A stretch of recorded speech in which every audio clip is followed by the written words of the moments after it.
और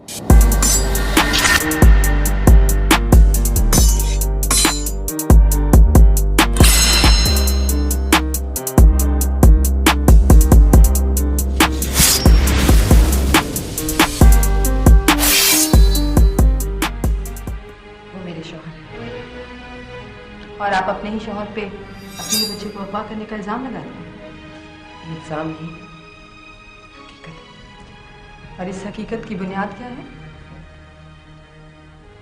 हमारी सेपरेशन इसकी बुनियाद है। पिंकू की पैदाइश से चंद माह पहले हमारी सेपरेशन हो गई।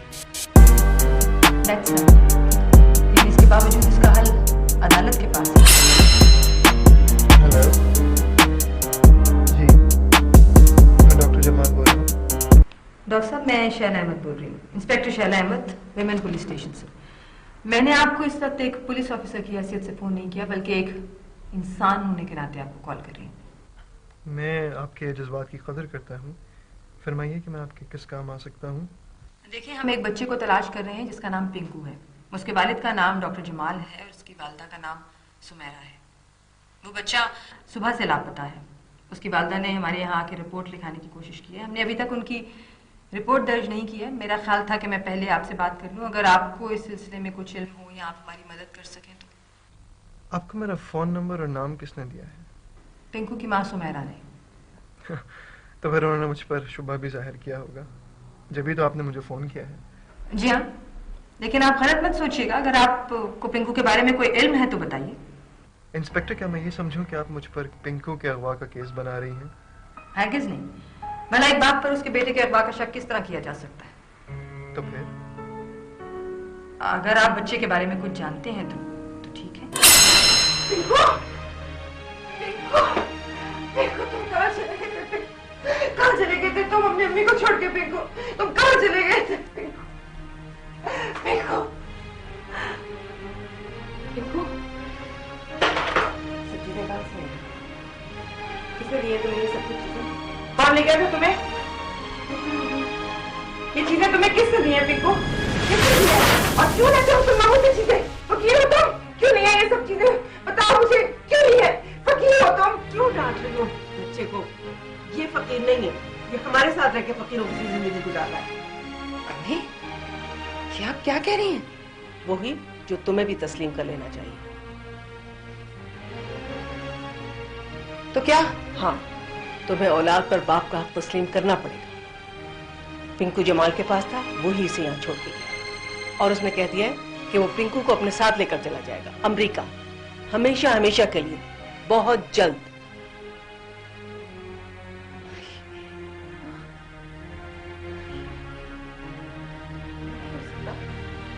ये नहीं हो सकता। मेरे पिंकू को मुझसे छीन के कोई नहीं ले जा सकता। सुना आपने? कोई नहीं ले सकता। मैंने आपको यहाँ कोई तुम्हें मुझसे छीन के नहीं ले जा सकता। ये मेरे पास मशवरे की गर्ज से आई थी। मैंने आपको भी बुलवा लिया। आपकी बहुत मेहरबानी कि आप चले आए। मेरी समझ में और कोई तरकीब नहीं, ना आप उनके यहाँ जाते और ना ही आते।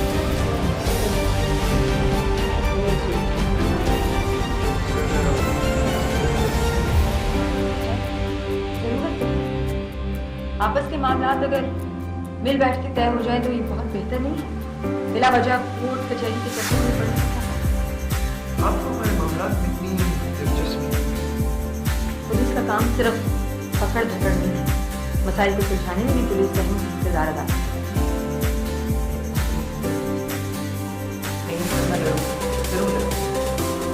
कैसे कैसे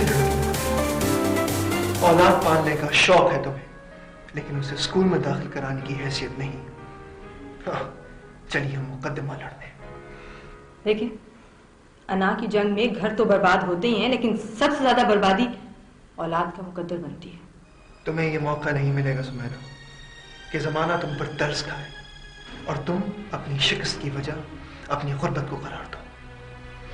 ये तसल्ली तुम्हें कभी नहीं होगी। ये मुकदमा एक तरफा नहीं होगा।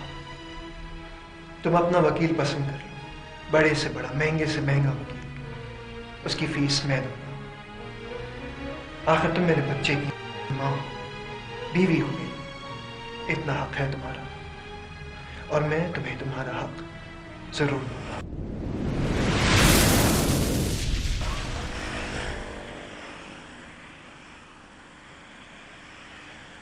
मैं समझ गया, अच्छी तरह समझ गया। आपका केस काफी मजबूत है। ये केस हम यकीनन जीत जाएंगे। ये केस गार्जियन एंड वार्ड के कानून में आता है। ये सिर्फ आपकी मालूमात के लिए बता रहा हूँ बस। आपकी फीस वकील साहब? मेरी फीस मिल चुकी है।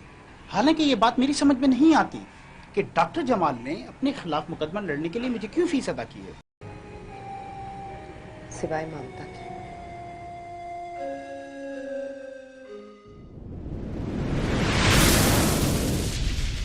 बस यही थी कि बच्चा 7 साल की उम्र से कम है और बाप के हवाले नहीं किया जा सकता।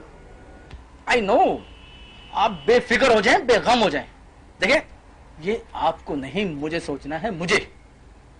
बस सिर्फ 2 पेशियां, उसके बाद फैसला हो जाएगा और फिर वो औरत खुद। एहतराम मलहूज रहे वकील साहब, वो सिर्फ औरत नहीं, मेरी बीवी भी है। I am very sorry. ठीक है, आइंदा ख्याल रखिएगा। मैं चलता हूँ। हाँ, ओके।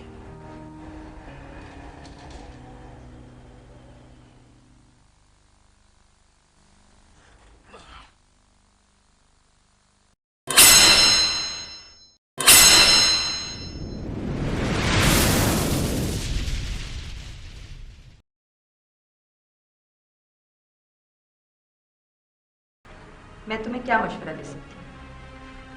तुम्हारा मुकदमा अदालत में है, ऐसे में उसमें मैं क्या तबसरा कर सकती हूँ? फैसला होने से पहले ही मैं हार गई, तन्हा रह गई। मैंने पहले ही कहा था ना, अदालत, कचहरी, पुलिस, थाना, हर एक के बस की बात नहीं होती।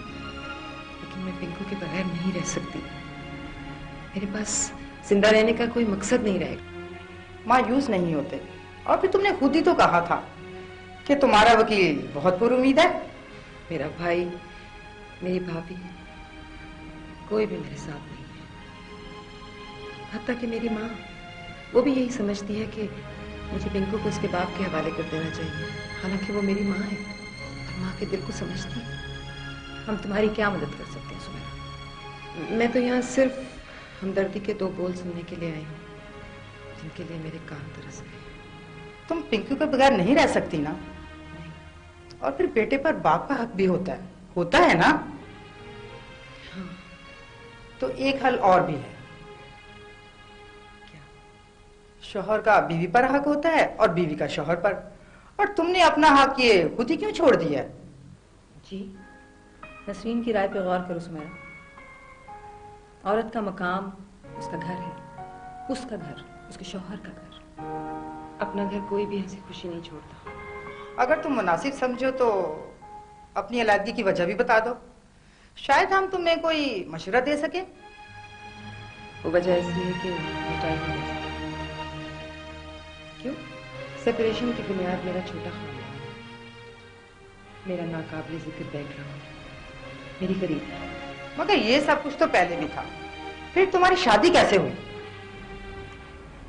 शादी मेरी और जमाल की पसंद से हुई, लेकिन उसकी वालदा को ये रिश्ता मंजूर नहीं था। वो ऐसी खातून है कि अपनी मर्जी के खिलाफ जरा सी बात भी बर्दाश्त नहीं करती। कहाँ की शादी। जमाल भी अपनी वालदा की मर्जी के खिलाफ कोई कदम नहीं उठाते, बहुत फर्माबरदार है। पता नहीं कैसे और क्यों मोहब्बत से मजबूर होकर उन्होंने मुझसे कोर्ट मैरिज कर ली थी। लेकिन उसके बाद वो वालदा और बीवी के हुकूक में तवाज़ुन कायम नहीं कर सके। मैं जमाल को इल्ज़ाम नहीं दे रही, मुझे मालूम है औलाद को हर हाल में अपने वालिदैन का फर्मा बरदार होना चाहिए। तो क्या उन्होंने तुम्हें? नहीं, घर मैंने खुद ही छोड़ा था। 2 साल बहुत होते हैं अगर मुसलसल अजियत में गुजर रहे हों तो। आखिर कब तक मैं अपनी अना को मारती, कब तक सब कुछ बर्दाश्त करती, सुनती, सहती। तंग आकर मैंने घर छोड़ दिया। अगर मैं गरीब हूँ मेरा फैमिली बैकग्राउंड जमाल के बराबर का नहीं है। मेरा ताल्लुक एक निचले तबके से है, तो इसमें मेरा क्या कसूर है? मैं ये जिल्लत और बर्दाश्त नहीं कर सकती थी।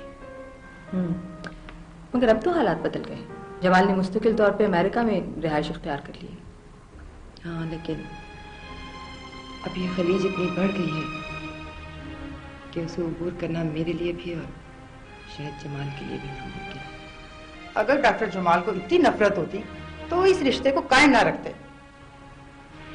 मेरे पास कोई पैमाना नहीं है जिससे मैं उनकी मोहब्बत को नाप सकूं। हो सकता है कि उनके पास मुझे मुसलसल अज़ियत में मुब्तला रखने का